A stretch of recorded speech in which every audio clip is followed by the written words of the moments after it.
राजस्थान कांग्रेस के पूर्व अध्यक्ष सचिन पायलट ने गुरुवार को दिल्ली में कांग्रेस अध्यक्ष सोनिया गांधी से मुलाकात की, जिसके बाद राजस्थान की सियासत में अटकलों का दौर शुरू हो गया है।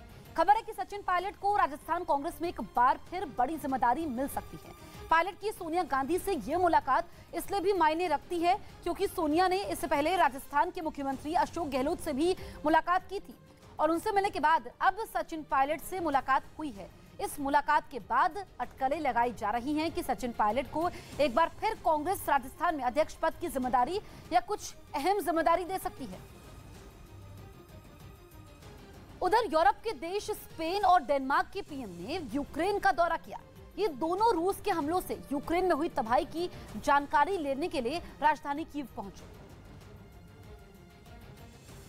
जहां राष्ट्रपति जेलेंस्की ने उनका स्वागत किया। इसके बाद वो जंग से तबाह बोरोद्यांका के दौरे पर निकल गए। टूटी हुई सड़कों से होते हुए उनका काफिला वहां के एक इलाके में पहुंचा, जहां उन्हें रूसी हमले से हुई तबाही के निशान दिखे। इन नेताओं को अपना सफर जारी रखने के लिए इन्हीं टूटी इमारतों के बीच से गुजरना पड़ा। मिसाइल हमलों की वजह से वहां की ज्यादातर इमारतें खंडहर में बदली दिखी। इस दौरान स्पेन और डेनमार्क की प्रधानमंत्री ने जंग से जूझ रहे आम लोगों से भी बात की। बाद में इन्होंने यूक्रेन के राष्ट्रपति के साथ कीव में बैठक की और उन्हें हर तरह की मदद देने का भरोसा दिया। इतना ही नहीं, स्पेन ने तो यूक्रेन में फिर अपने दूतावास को खोलने का ऐलान कर दिया। यूक्रेन के हमले के कुछ घंटे बाद उसने अपने इस दूतावास को बंद कर दिया था।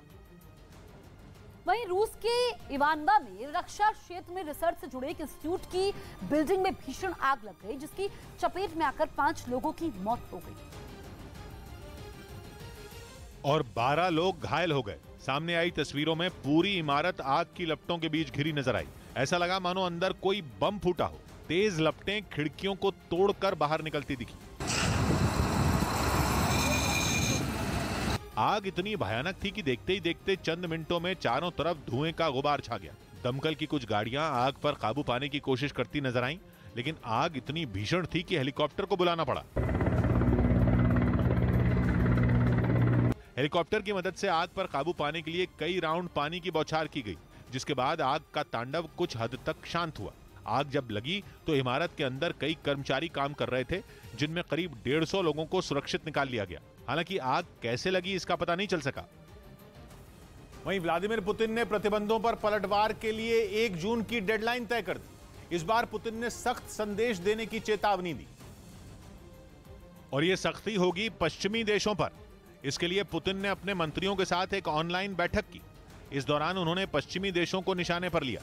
उन्होंने आरोप लगाया कि अमेरिका और दूसरे पश्चिमी देशों ने रूस पर बैन लगाकर विश्व व्यापार संगठन के नियमों को तोड़ा।